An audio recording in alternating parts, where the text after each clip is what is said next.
conversar ao vivo com o advogado Rafael Ribeiro, da Comissão de Direito Eleitoral da OAB de Bauru.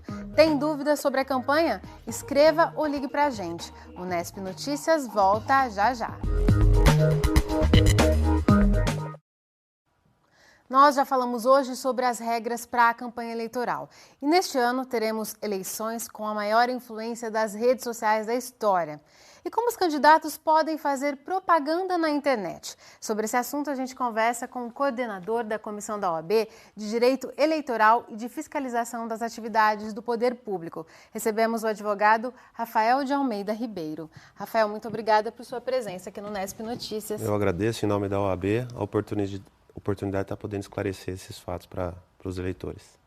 Rafael, então como que pode ser feita, dentro dos termos legais, claro, a propaganda em sites, blogs, redes sociais? A propaganda na internet está totalmente liberada, né? Os blogs dos candidatos, os sites pessoais estão liberados. Obviamente deve seguir uma regra de não invadir e não extrapolar a intimidade das pessoas. Você obviamente não pode caluniar, injuriar e difamar pessoas, o que pode causar um direito de resposta. A princípio, você pode expor toda a sua opinião, tanto o candidato quanto o eleitor, podendo expor a sua ideologia política.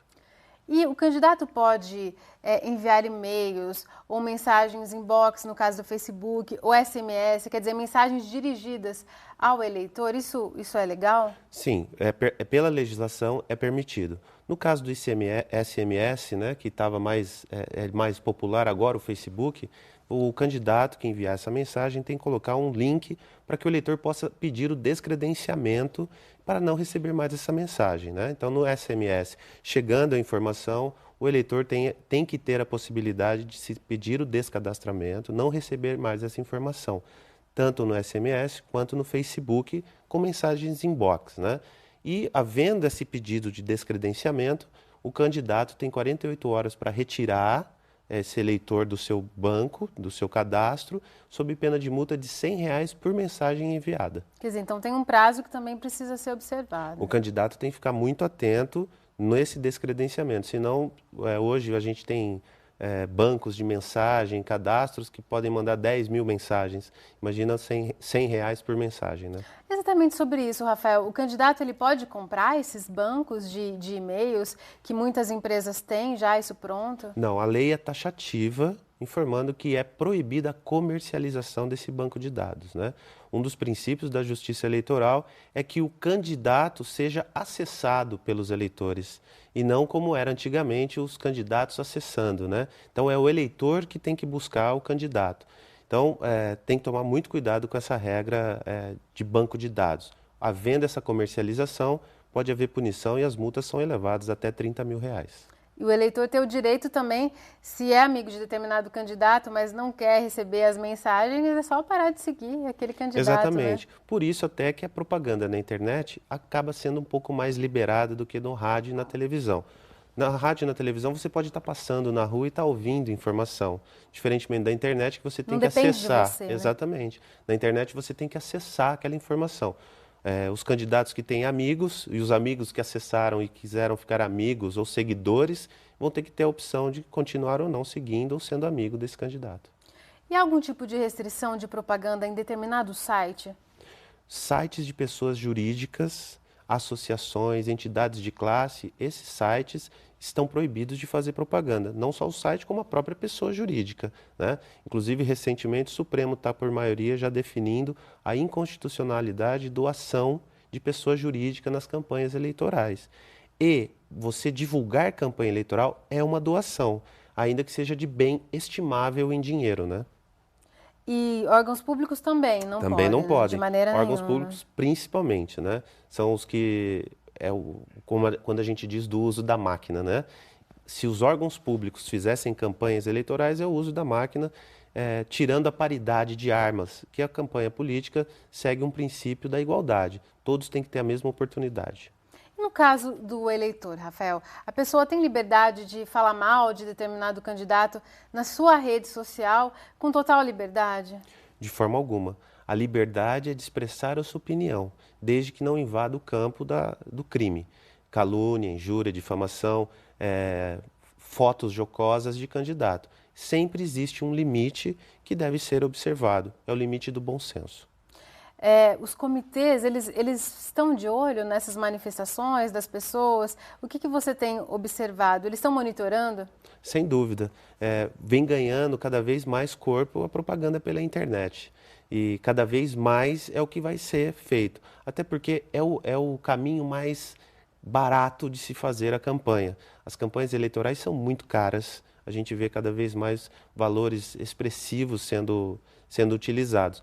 E, a princípio, as pessoas que não têm esse poder econômico, não têm pessoas para doar, vão atrás da internet, que é o caminho mais barato de campanha. Então, sem dúvida alguma, a internet é o carro-chefe das eleições. E tem esse limiar, então. A pessoa pode contra-argumentar, falar de determinado candidato, mas se ele se sentir ofendido, ele pode processá-la por injúria, difamação. Né? Sem dúvida. Como os próprios candidatos vão estar monitorando o que se fala dele, já existe um pouco desse direito de resposta mais rápido, né?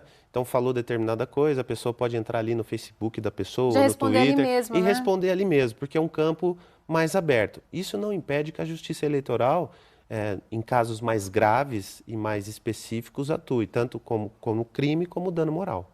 E quando a propaganda é feita irregularmente, o comitê é autuado pela Justiça, quem que recebe a punição? É só o candidato ou o site que hospeda, o site não, o provedor, melhor dizendo, que hospeda aquele site, ele também pode ser punido? Num primeiro momento, o provedor não é punido, porque você vai lançando informações ali. Quando a Justiça Eleitoral, você que está buscando uma representação eleitoral, no sentido de que quer que seja retirada alguma informação que está te causando transtorno mais moral, o site ainda não é punido. Quando a Justiça Eleitoral comunica a existência de uma publicação que não pode estar lá, o site já tem o prévio conhecimento. Aí sim, o site pode ser punido por não retirar essa informação com a ordem da Justiça Eleitoral. Quer dizer, nesse segundo momento, então. Nesse segundo momento. É interessante que isso já vem na eleição passada, algumas discussões. O campo já era muito aberto, porque não tínhamos o Marco Civil da internet. Hoje, com o Marco Civil da internet, temos também que seguir essas regras do Marco Civil. Mas o provedor está excluído num primeiro momento. Tá certo. Rafael, para a gente encerrar, tem uma dúvida de uma telespectadora.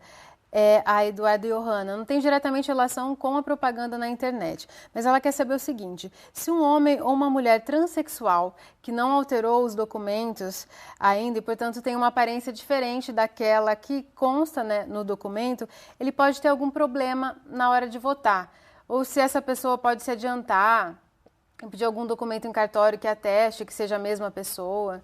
A princípio, eu não vejo problema algum em pessoas transexuais utilizarem do seu direito de cidadania com um documento que ainda não foi modificado no nome. Aqui nas eleições de Bauru, nunca tivemos notícias de que uma pessoa tenha sido impedida de votar por este motivo. Até porque, no próprio RG, você pode estar tirando uma foto jovem, depois está votando mais velho, já existe essa divergência. Uma aparência bem diferente. Uma aparência diferente não poderia proibir a pessoa de votar. É importante dizer que essa questão da discriminação por opção sexual, essa orientação sexual, já vem causando bastante debate, inclusive o município de Bauru, seguindo outros municípios, o prefeito, através de um projeto de lei, de um vereador, promulgou uma lei que autoriza transexuais a terem o nome que são utilizados, que diferente do documento, nos processos nos órgãos públicos. Então, ele ou ela que informa um nome num processo ou no órgão público com um RG diferente, não pode sofrer discriminação. Então, já vem criando essa possibilidade de efetividade de direitos humanos, né, da sua dignidade. Então, eu acredito que não é para haver esse problema. Caso a pessoa tenha alguma dúvida, se dirija ao seu cartório eleitoral e faça a pergunta ao diretor do cartório. Ele vai poder orientar também como proceder. Tá certo, Rafael. Muito obrigada por suas orientações aqui no Unesp Notícias. Eu que agradeço a oportunidade. A OAB está lá sempre à disposição para qualquer dúvida. E antes de a gente encerrar a edição de hoje, uma dica de cultura. Uma exposição do Museu Ferroviário de Bauru. Como tudo na vida, a gente precisa A antiga plataforma, que era destinada ao embarque e desembarque de passageiros, agora é um espaço de cultura e já recebe a exposição Artífices da Ferrovia. Por meio de fotografias e textos, é possível conhecer um pouco da história dos trabalhadores da estação. A mostra faz parte do projeto Memórias da Ferrovia em Bauru e foi produzida em parceria com a Giralua Companhia de Artes. O novo espaço fica aberto de segunda a sexta-feira, das 8h30 da manhã às 5h30 da tarde, e aos sábados, das 9 da manhã à 1 da tarde. A entrada é gratuita. O Nesp Notícias fica por aqui. Reveja as reportagens desta edição acessando o nosso site. A gente volta a se encontrar amanhã às 5h30 da tarde ao vivo. Tchau!